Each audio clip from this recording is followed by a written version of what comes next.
त्याग तपस्वी परम वैराग्यवान पूज्य गुरुदेव जी, अर्चनीय वंदनीय संत समाज, सज्जनों और देवियों, मैं आप सबों के समक्ष संतों के सम्मान में एक स्वरचित पद प्रस्तुत करना चाहता हूँ। पारख संस्थान प्रयागराज का 47वां अधिवेशन। पारख संस्थान प्रयागराज का 47वां अधिवेशन। अभिलाष स्मरण अभिलाषा में हुआ महापुरुषों का शुभ दर्शन। हुआ महापुरुषों का शुभ दर्शन। न हो अव्यवस्था सब रहें व्यवस्थित। न हो अव्यवस्था सब रहें व्यवस्थित। दायित्व निभाते हैं सब संत।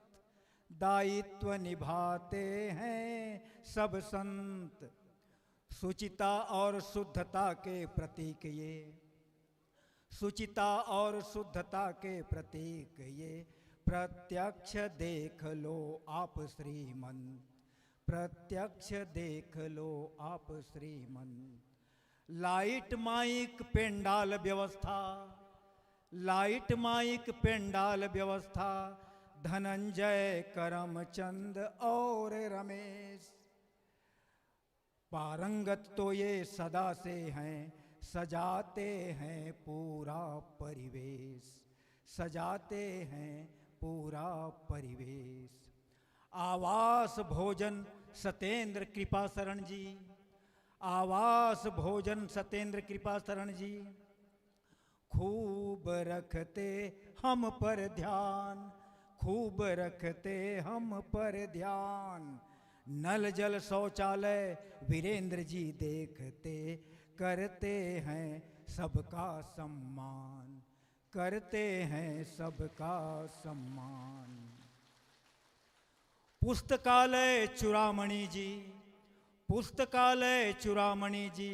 और वीडियो शूटिंग रामेश्वर। और वीडियो शूटिंग रामेश्वर। अतिथि सेवा में देवेंद्र लखन जी। मानो सबको परमेश्वर। मानो सबको परमेश्वर। अशोक जी देते टोकन सबको। अशोक जी देते टोकन सबको। बाजार जाते हैं सौमेंद्र।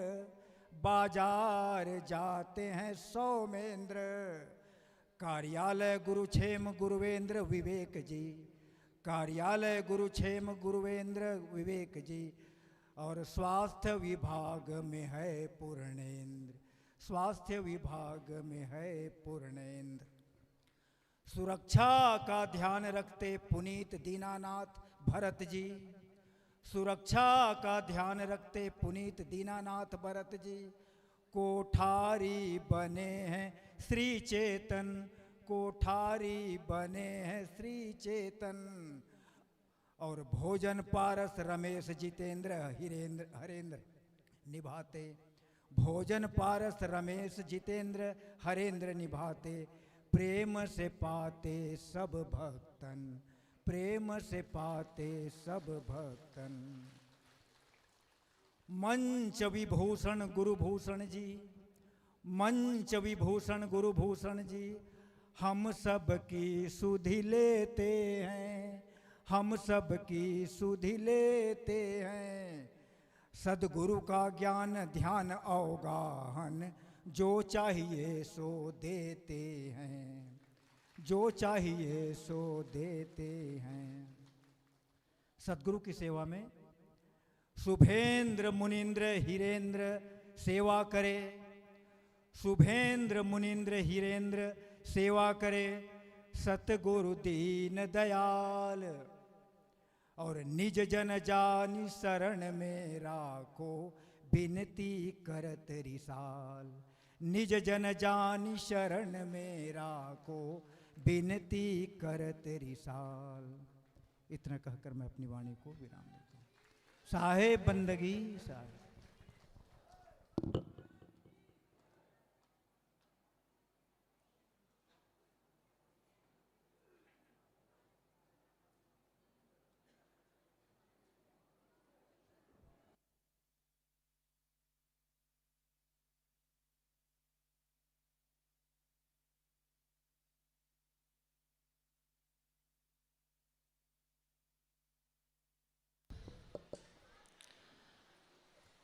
कबीर पारक संस्थान के 47वें वार्षिक अधिवेशन के दूसरे दिन की ये शाम की सभा है। कुछ हमारे मित्र हमारे बुलाने पर यहाँ पर उपस्थित हो सके हैं। डॉक्टर चितरंजन कुमार इलाहाबाद विश्वविद्यालय में हिंदी विभाग और डॉक्टर राम मिलन जी और एक अतिथि अभी आने बाकी हैं। विद्वानों से थोड़ा सा डर लगने लगा है। वो कुछ ऐसी ऐसी बातें कई बार बता देते हैं जो वो शायद वो स्वयं ही समझते हों या ना भी समझते हों, हम लोगों के पल्ले नहीं पड़ती हैं।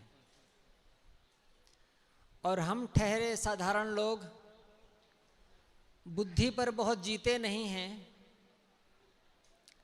हमारे साधु और गुरु जो हमें बताते रहे हैं उस ढंग से हम मानते और चलते रहे हैं। पर फिर भी पूज्य गुरुदेव जी का यह विचार रहता था कि बातचीत होती रहनी चाहिए। विश्वविद्यालय के कॉलेज के लोग जरा ये देखें कि वो जो कबीर को पढ़ते और पढ़ाते हैं उससे इतर उससे अलग जनता भी कबीर को किस रूप में मानती है। तो उनका ये प्रयास था कि ये दरवाजा खुला रहना चाहिए। यहाँ पर एक छोटी ही कहूँगा इस सभा को। सबसे प्रारंभ में हमारे श्री नरेंद्र सिंह जी हैं, जलेसर एटा से आते हैं। वो शिक्षा विभाग से जुड़े हुए हैं और मुझे पिछले कुछ वर्षों का अनुभव है। उनके मन में कुछ बातें हैं, कुछ चिंतन है। श्री नरेंद्र सिंह जी आप आएँ, आपसे निवेदन है कि आप थोड़े में अपनी कुछ बातें रखें। यतीन साहब, हेलो।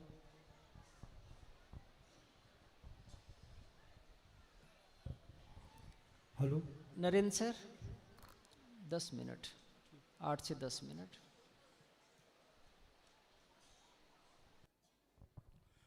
हेलो।